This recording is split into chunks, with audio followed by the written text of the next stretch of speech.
tearful mother arrives at Philadelphia airport. Keldy Gonzalez Brebe hasn't seen her children for nearly 4 years.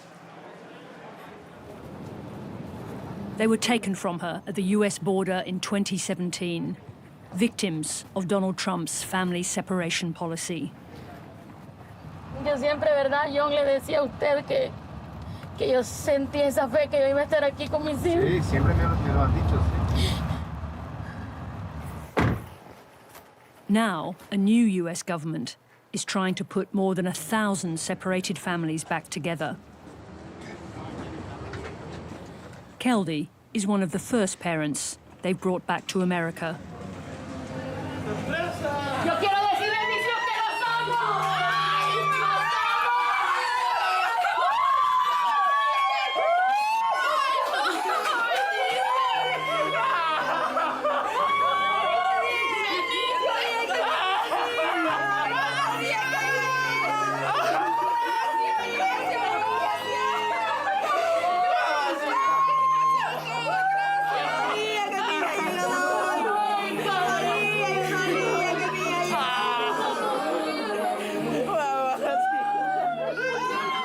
This is the rarest thing in my experience as a journalist.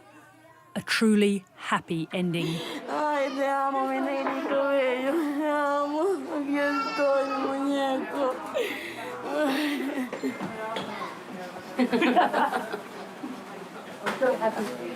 I'm so happy for you. I'm so happy for you. Gracias, Congratulations, you are home. I'm beginning Keldy's story at the end so that you know their ordeal is over. Wanted to be here to see this first reunification. You know, I don't know how many I'll be able to get to of the 1,000 we're trying to get back. You know, I've been doing this work for 30 years at the ACLU. This is by far the worst immigration practice I have ever seen, and by a long shot.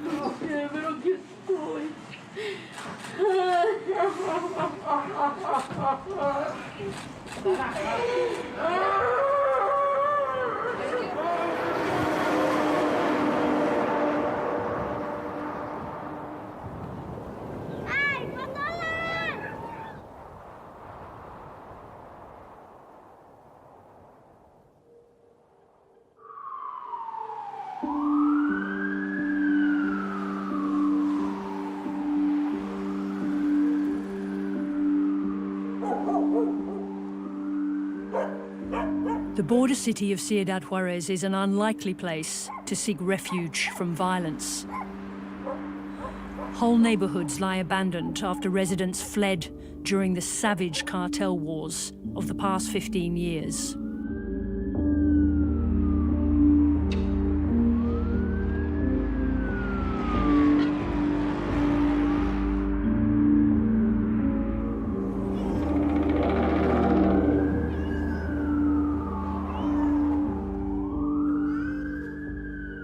In late April, we found Keldy living here in a single room. Her Bible open, her luggage ready, waiting, living through her phone. ¿Cómo están mis muchachitos preciosos? Bien, usted. Bien, bien. Ya tiempo lloro por las noches, angustiada y casi a gritos pidiendo abrazar a mis hijos. 4 años son 4 años. Son 4 años donde yo he estado en pura oración para poder ver a mis hijos de nuevo.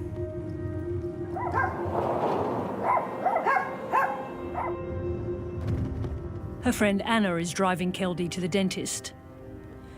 Given hope by the change of government in the US, she's preparing for the possibility of reunion. She made this appointment to have her teeth cleaned. Yo salí de mi país en busca de una protección, y cuando le decimos protección es como cuando una persona se encuentra enferma y que busca la medicina, pero que en vez de hallar la medicina más bien haya más dolor.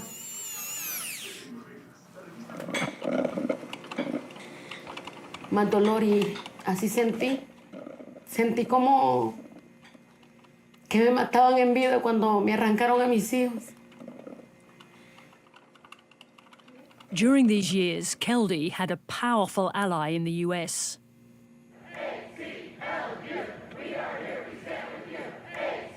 The American Civil Liberties Union.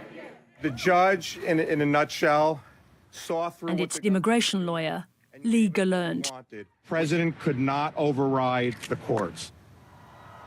He led the legal challenges against the Trump family separation policy, which swept up Keldy and her children. She is one of the first cases that were documented, and we now know that more than 5,500 children were separated, hundreds of whom were just babies and toddlers. We also now know that the Trump administration had asked about budgeting for possibly 26,000 children to be separated. Migration over the Mexican border was Donald Trump's most potent issue. ICE is throwing them out of our country by the thousands. I am afraid for my life. I am afraid to go back to my country. I want to be an American. We don't want them in our country, and they're not getting into our country. And when they have, we're throwing them the hell out. They're out. We now know that from his first days in office, Trump had advisors working on a secret plan to separate families at the border. You know, we're still trying to figure out how early the Trump administration was planning to take children away. We know that by 6 months, they had already had a pilot program up and running. We're still trying to find out whether right away, when he took office, he was taking children away, which means that they planned it even before he came into office.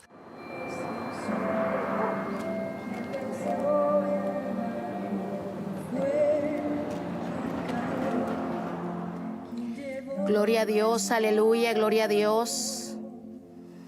Dios bendiga su vida, Dios bendiga sus vidas en el nombre. Before she fled Honduras, Keldy was a preacher, a shepherdess in her evangelical church.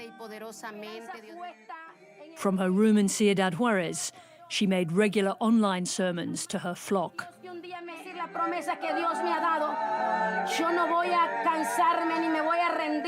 She was convinced her God would intervene to save her. Yo te voy a pasar por la puerta grande. Y así lo creí, que por la puerta grande iba a pasar, que es por el paso norte. En el nombre de Jesús, ti, Padre, por tu presencia, irán, Padre, conducidos a buscar, Padre, sus familias. In 2017, Keldy and her family fled on that path north, leaving behind memories of another life. They traveled from Honduras through Guatemala to southern Mexico, then north to the border town of Puerto Palomas. On September the 20th, with a paid guide known as a coyote, Keldy and 2 of her sons crossed the border into New Mexico and surrendered to a border patrol. Honduras. Honduras. If you have passports or documents, come through, please. Come through. Keldy pled for asylum, but the US immigration officials were under orders from a very different higher power, President Donald Trump. Y cuando nos dicen, usted va para Luna County, que era una prisión, por 5 días, y sus hijos van para un albergue, y después los vamos a volver a reunir. Fue una mentira que a todas y a todos, padres y madres, nos dieron. What was your last memory of the boys, that last view of them? What did you see? La última vez que yo los miré fue eso, de donde los separaron. Y esa escena está muy, muy triste. Porque desde ahí perdí muchas cosas de ver a mis hijos. Porque era el tiempo que venía de su adolescencia y no pude estar con ellos.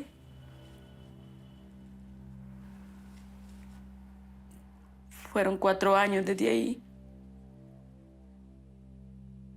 Keldy was with her two youngest sons, 15-year-old Mino and his 13-year-old brother, Eric. Go back to the separation, if you would. Empezaron a tomarme de mi cintura y a gritar llorando. Y me decían, no mamá, y yo no podía hacer nada.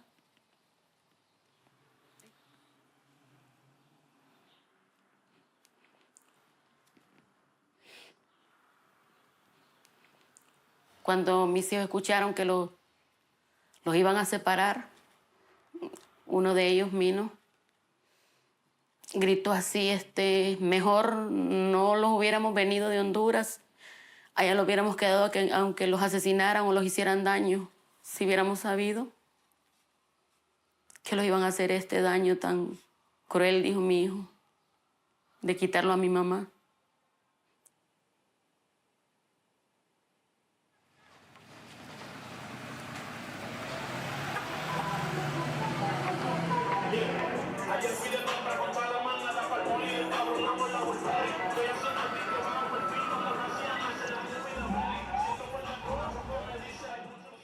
In the tough Philadelphia neighborhood of Kensington, we found the house where Keldy's mother had been looking after her sons. Hello. Amanda is also caring for 6-year-old Dana, Keldy's adopted intellectually disabled daughter.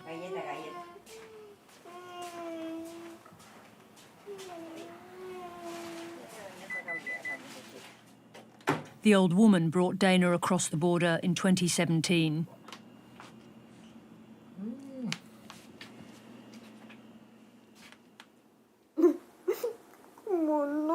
No sabe Dios, solo Dios sabe cómo espero mi hija y yo. Va a ser a saber qué haremos cuando ella llegue. Es un rompecabezas grande A ver que nos hemos desligado todas. El esposo está por allá, nosotros por acá, ella por allá. Eso no es.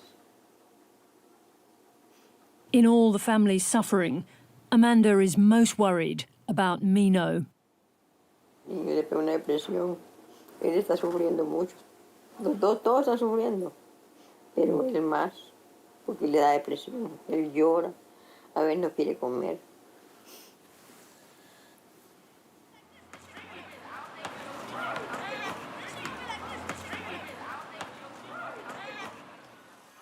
Mino was a boy when he last saw his mother. Now he's a young man and works with his brother Alex.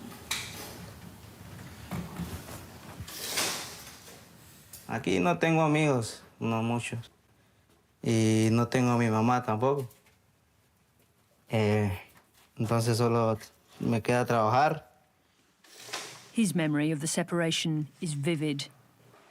Nos dijeron que los iban a separar de ella porque les rogué a los de inmigración para que me dejaran libre con ella. Pero me dijeron que no se podía hacer nada, que me la tenían que llevar, que me tenían que separar de ella. Y yo le dije que mejor nos deportaran para México, pero que no me separaran de mi mamá. Y me dijeron que no podían hacer eso y que que me tenía que despedir de ella.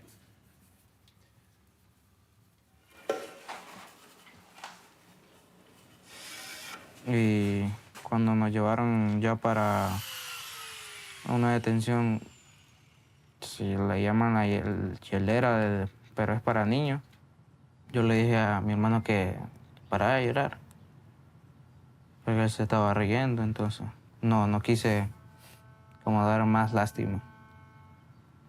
Y lo peor que tenía frío, no teníamos cobijas ahí, no teníamos. Solo nos habían dado un colchón, pero no teníamos nada con qué arroparnos y él estaba llorando ahí.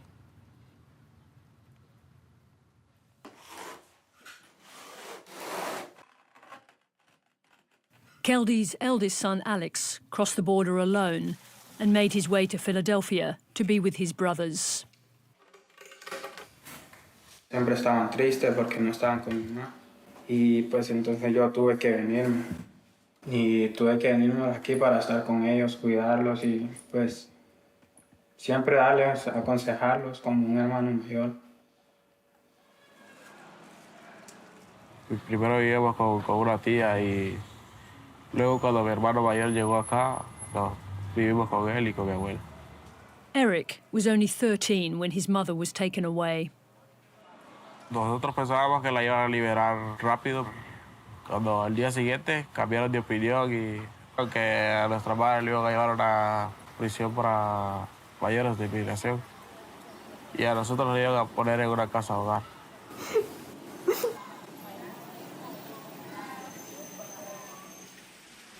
Bastante desde que me separaba de mi hija. Cuando estaba sin ellos, para mí era un tormento, un dolor. Para mí ha sido triste todo esto porque yo tuve la muerte de 4 hijos, por eso nosotros le venimos para acá. Porque a ella la querían matar, a todos, bueno, querían matar por último. Y anduvimos huyendo a un lugar, en otro lugar. In Honduras, Keldy's family was plagued by violence.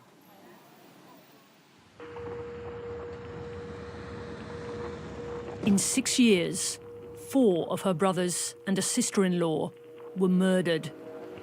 Then she and her immediate family were targeted. Tuvimos que, cuando ya nos dijeron de que los iban a quemar vivos, que iban a quemar nuestra casa, que la iban a quemar con mis hijos y todo, y ahí combustible y todo, y solo con la ropa puesta, porque ya lo que ellos iban a hacer ya era algo muy fuerte.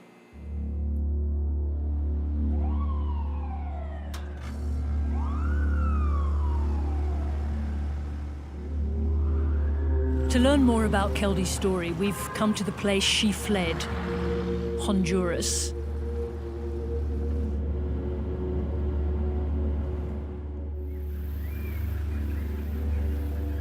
Each morning in San Pedro Sula, as regular as sunrise, they find the bodies. Warring gangs control many of the city's neighborhoods. This hill is an MS-13 stronghold. A rival gangster was decapitated during the night. Local kids are unfazed. The morning's second murder site is at Rio Blanquito, the Little White River, another MS-13 neighborhood. This 21-year-old made the fatal mistake of straying into their territory. He came to see his girlfriend last night, and they shot him 5 times.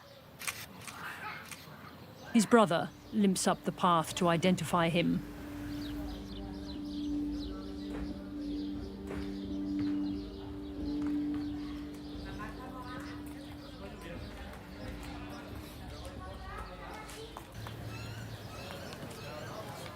The absolute degradation caused by gang warfare in this area is obvious to see. Another young man dead on the ground after a violent night. It's also obvious why people here would seek to flee from this trauma and seek refuge elsewhere. I'm very sorry about what happened to your brother first. The victim's brother is too afraid to show his face. Sangre, usted sabe, mi hermano, pues, es el hermano menor mío y el que más quiero de todo, pues. Did they kill him because he was in another gang? No, mi hermano nunca anduvo metido en problemas de pandillas, malas, nunca anduvo metido en eso. Él...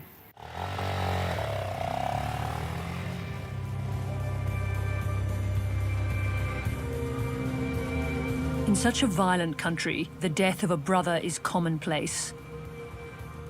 The threats to kill Keldy began after she testified against the 3 men who murdered Oscar, the 4th of her brothers to be killed.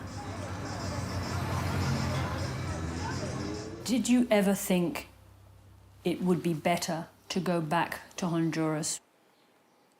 No, es que teníamos miedo de regresar a Honduras.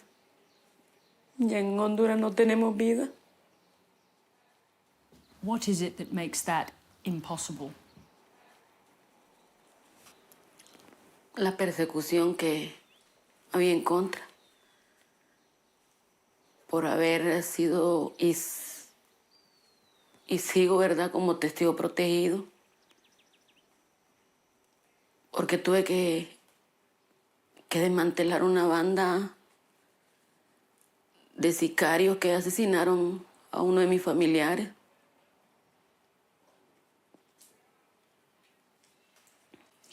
Porque en Honduras, por miedo, nadie hace nada.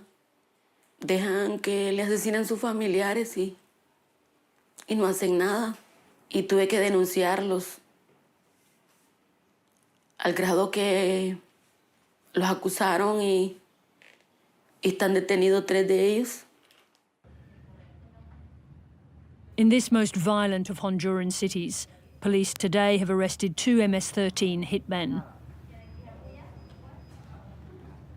Testifying against the gangs like Keldy did is extremely risky. Ellos se aprovechan del miedo de la población. Entre más miedo tiene la población, te voy a robar, te voy a asaltar, pero si denuncias a la policía, vengo por vos, vengo por otros familiares tuyos. The National Police agreed to help us find details of her brother's murder. Yeah, that was it. That was Oscar Pereve. Yeah, that's him. 3 men were convicted for killing Oscar and sentenced to 17 years jail. They don't have a lot of details here. That year, 2012, was an astonishingly murderous one in Honduras.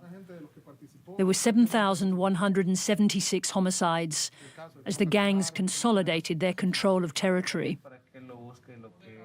Another document confirms that prosecutors made Keldy a protected witness when threats to kill her escalated after the men were convicted.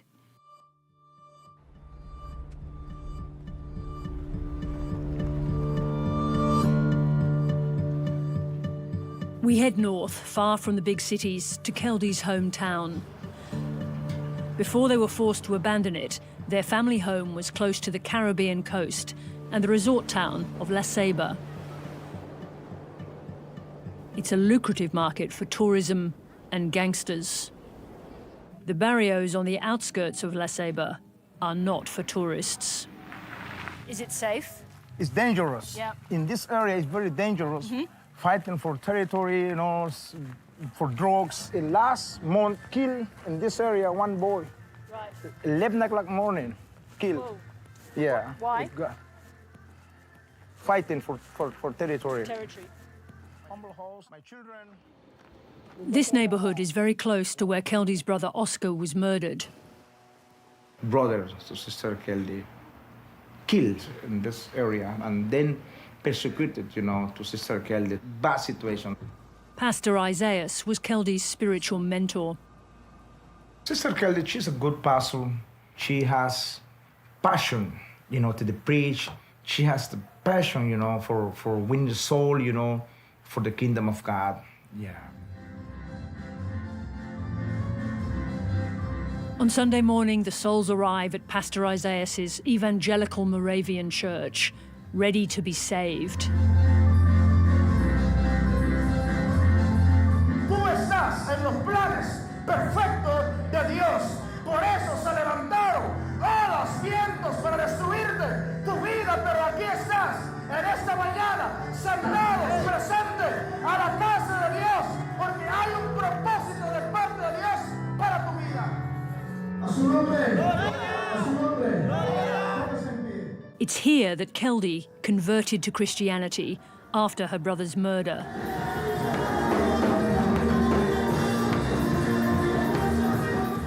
She found God, she says, and lost her fear.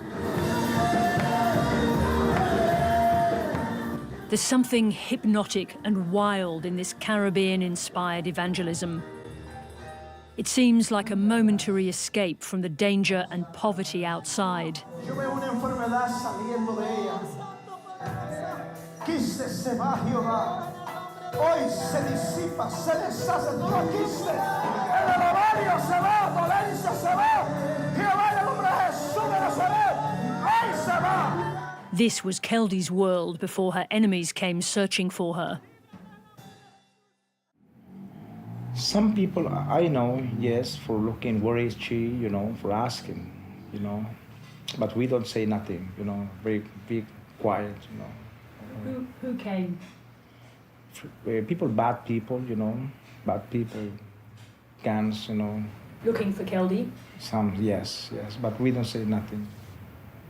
Isaiah says that after Keldy testified at the murder trial, it was too dangerous for her to stay here.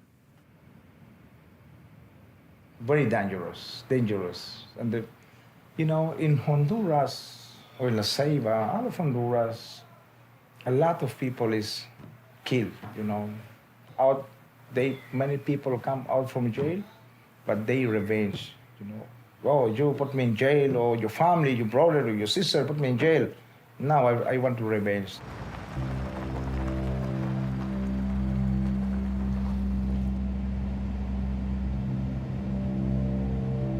How far is it now? A short drive from the church is the Barrio Israel colony, where Keldy's brother Oscar lived. This place was dangerous in 2012, and it's still very dangerous now. It's completely under control of the MS-13 gang who work with drug traffickers. It's so dangerous that we can't get out of the car, and we were told that we need to pull down our windows so that people can see us and know that we're not from another gang. One road in and out. No one comes here without the gang knowing. This is exactly the place where the crime happened, in this street, in the middle of these Here? houses. Yeah, right here.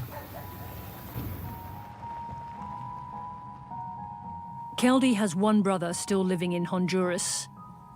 Danilo insisted we meet him at a remote location far from La Ceiba.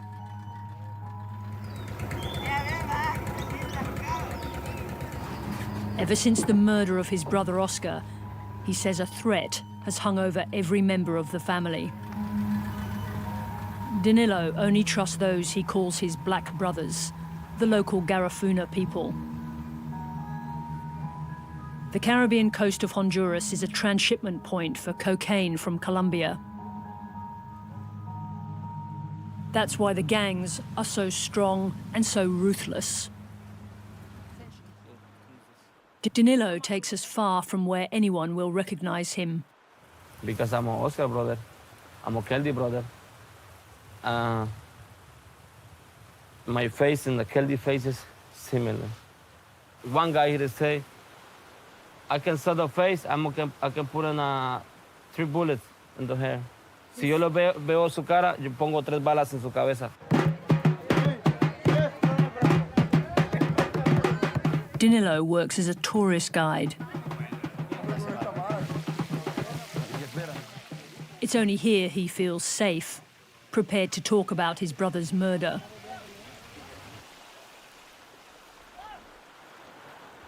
Some people killed my brother like a dog.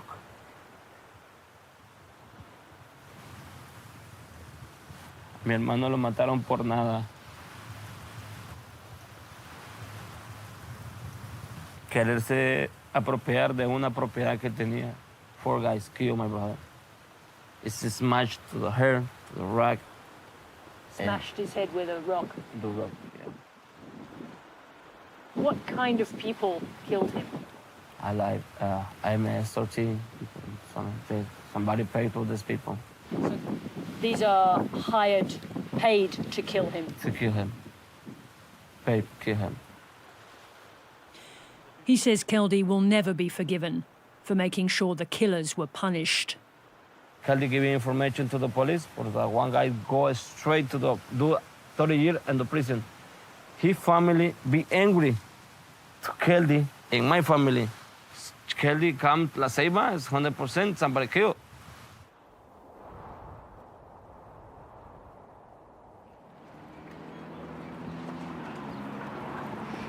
Much of what we've learnt about Keldy's fear for her life was available to the US immigration judge who ordered her deported back to Honduras. That judge is known to reject 90% of asylum cases. Every afternoon of her long exile in Ciudad Juarez, Keldy takes a walk to the border gate to ask for divine intervention to allow her to pass through to America. me dice, me indica, Padre, yo declaro que tú, mi Dios, haces las cosas en Jesucristo. Presencia, tu mover, Padre, en lo sobrenatural. Venimos, Padre, declarando, poderoso Dios, que tu manifestación grande y poderosa. Padre, gracias, Hijo, y gracias, Espíritu Santo. Amén y amén. On April the 26th, Keldy heard the ping of a phone message through her shouted prayers. Lo que están diciendo ya los representantes del gobierno es que quieren saber en anticipación 7 días antes cuando usted se quiere presentar. Entonces, lo que le estamos diciendo ahorita es que usted se va a presentar el martes, ya que sería 7 días. Yo la voy a esperar en el lado mexicano, en Ciudad Juárez, para caminar con usted, para estar segura que no va a...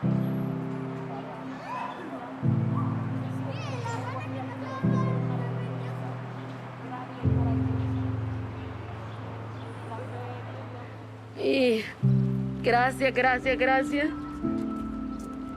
Gracias. Por fin voy a ver a mis hijos.